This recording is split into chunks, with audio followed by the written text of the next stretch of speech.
Herzlich willkommen zu einem neuen Tina Hase DIY Video. Heute zeige ich euch, wie ihr Handyhüllen mit Anime- und Manga-Motiven gestalten könnt. Für dieses Video habe ich mir so transparente Handyhüllen gekauft.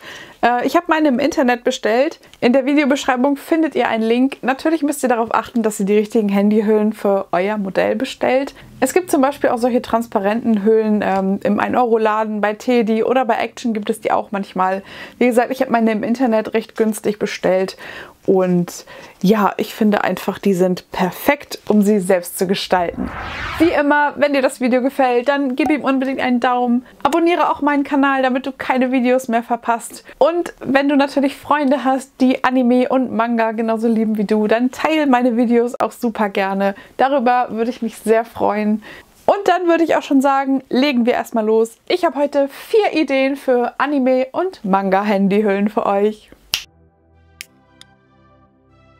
Damit das gleich alles etwas einfacher wird, bastelst du dir erstmal eine Schablone. Ich habe mir hier einen Motivkarton genommen und da lege ich jetzt hier dieses Stück Papier drauf. Das war bei mir in der Handyhülle drin. Das lege ich hier auf die Rückseite drauf und dann male ich mit einem Bleistift drumherum. Anschließend schneide ich das Ganze natürlich aus.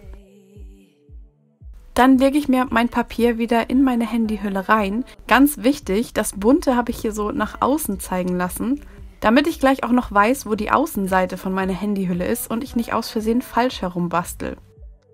Und dann male ich hier oben das Kameraloch ein und schneide natürlich auch das mit einer spitzen Schere aus. Am besten passt du das nochmal in deine Handyhülle an. Und dann ist deine Schablone fertig und wir können loslegen. Für die erste Idee habe ich mir eine Postkarte genommen. Auf diese Postkarte lege ich jetzt meine Schablone drauf und male die Umrisse nach. Dann schneide ich das Motiv aus. Da, wo der Körper zu Ende ist, schneide ich einfach mit einer Schere drumherum. Ich möchte nämlich keinen Hintergrund haben. Und dann habe ich hier ein kleines Bild, was in meine Handyhülle passt. Weil mir das natürlich noch zu langweilig ist, nehme ich mir jetzt etwas Bastelkleber und trage den hier so grob an der Umrandung von meiner Postkarte auf. Dann nehme ich mir einen Pinsel und verteile den Kleber großzügig.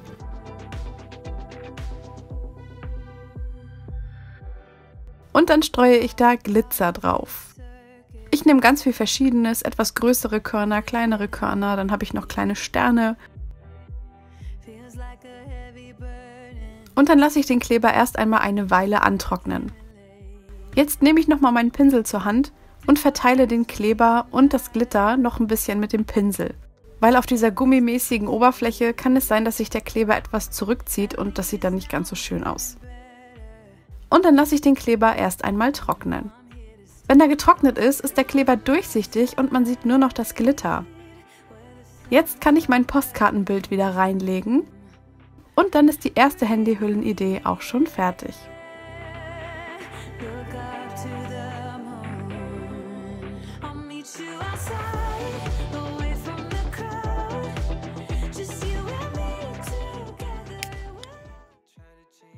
Für die zweite Idee schneide ich ein ganz normales Stück Papier mithilfe meiner Schablone zu und dann nehme ich mir ganz viele einzelne Manga-Bilder aus Leseproben. Die können groß, klein und mittelgroß sein und auch aus ganz verschiedenen Manga stammen. Das machst du einfach, wie du gerne möchtest. Und diese Manga-Bilder platzierst du jetzt erstmal grob auf deinem Papier.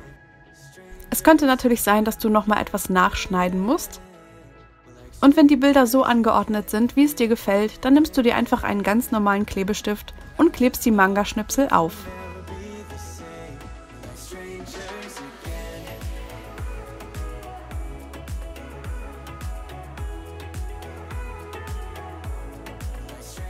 Zum Schluss schneidest du von der Rückseite aus deine Manga-Bilder zurecht und öffnest natürlich auch das Loch hier hinten an der Kamera. Wenn dir das so schon gefällt, kannst du deine Handyhülle natürlich auch so mit Manga-Bildern lassen, aber ich möchte dir gerne noch zeigen, wie du dieses Bild auch noch verzieren könntest. Ich habe mir hier nämlich ein paar Sticker genommen, das sind kleine Macarons, die klebe ich hier noch mit auf. Dann kommen noch kleine Herzchen dazu. Und dann fand ich es auch noch ganz witzig, hier unten ein bisschen Washi-Tape aufzukleben. Das knicke ich auf der Rückseite einfach um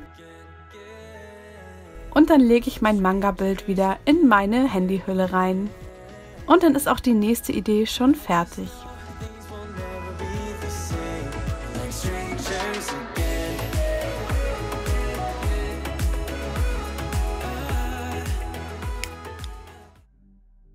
Für die nächste Idee schneide ich mir hier buntes Motivpapier zurecht.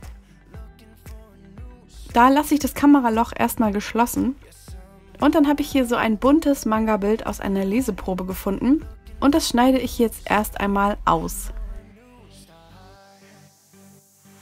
Das Bild passe ich jetzt hier an mein Motivpapier an. Hier unten reiße ich so ein Teil ab, weil ich möchte, dass man diesen hübschen Fotokarton auch noch sieht. Und dann klebe ich das Manga-Bild mit dem Klebestift auf mein Motivpapier auf. Zum Verzieren klebe ich hier unten etwas Washi-Tape auf. Dann habe ich hier noch eine Tortenspitze gefunden, die ich auch mit aufklebe. Und dann klebe ich noch 2 andere Washi-Tapes hier so kreuz und quer über mein Bild drüber. Dann drehst du dein Bild um und schneidest alles, was hier so absteht, einfach weg. Zum Schluss schneidest du noch das Kameraloch oben aus und dann legst du dein Bild zurück in deine Handyhülle.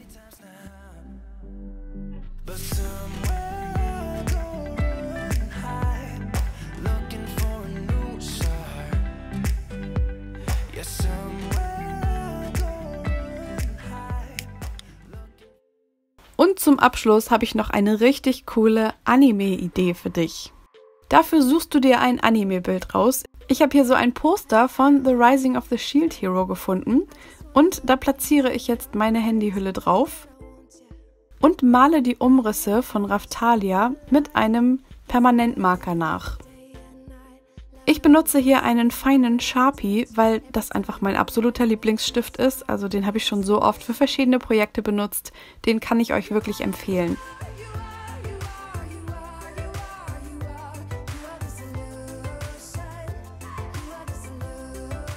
Und wenn du dann alle Konturen nachgemalt hast, dann lässt du den Stift einen kleinen Moment trocknen. Als nächstes nimmst du dir Acrylfarben und malst dein Bild aus. Ich fange hier mit ihren Augen an und starte mit der dunkelsten Farbe. Als nächstes male ich die hellen Flecken auf ihren Haaren an, wie du hier sehen kannst.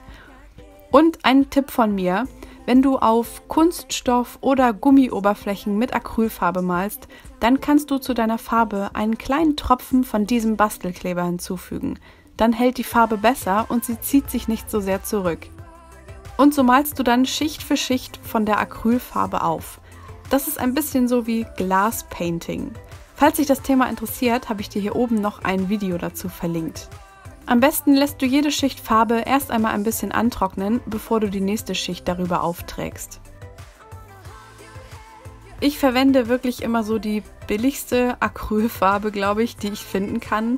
Die kann ich euch empfehlen. Die ich immer kaufe, ist von Action. Aber ich weiß, dass Marabu-Farbe zum Beispiel auch sehr gut dazu geeignet ist. Diese Acrylfarbe habe ich dir auch unten in der Videobeschreibung verlinkt.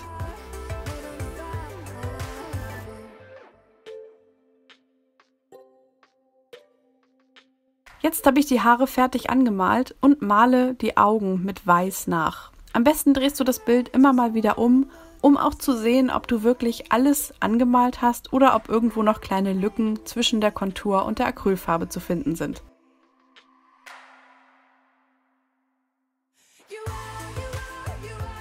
Und ganz zum Schluss trägst du dann Hautfarbe auf. Hautfarbe mische ich mir immer aus Rosa, Gelb und Weiß. Und diese trage ich richtig schön dick und großzügig auf. Du kannst mit der Acrylfarbe sogar über bereits getrocknete Stellen einfach drüber malen und man sieht es nachher nicht durch.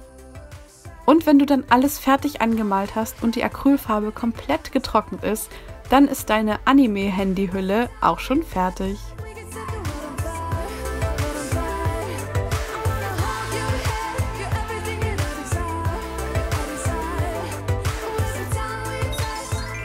Diese Idee mit der bemalten Handyhülle hat mir richtig gut gefallen. Ich liebe das einfach, wahrscheinlich auch, weil ich Glaspainting unheimlich gerne mache. Mir war es wieder super wichtig für dieses Video, so einfache Ideen wie möglich für euch zu gestalten. Also ich glaube, für jeden ist was dabei. Ich finde auch besonders diese Varianten aus den Leseproben sehr schön und habe mir gedacht, dass ich da ein bisschen Vielfalt reinbringe, damit es nicht zu langweilig wird und jeder von euch so machen kann, was er gerne möchte. Für mich ist der Hinweis nochmal ganz wichtig, alles was ich hier bastel, sind Inspirationen für euch.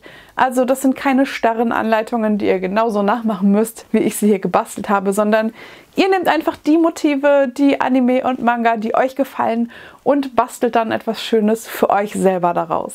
Und wie immer, vergesst nicht, dem Video einen Daumen zu geben, wenn es euch gefallen hat. Schreibt mir noch einen netten Kommentar in die Kommentare und dann würde ich mich natürlich sehr freuen, wenn wir uns beim nächsten Video hier wiedersehen. Bis dann!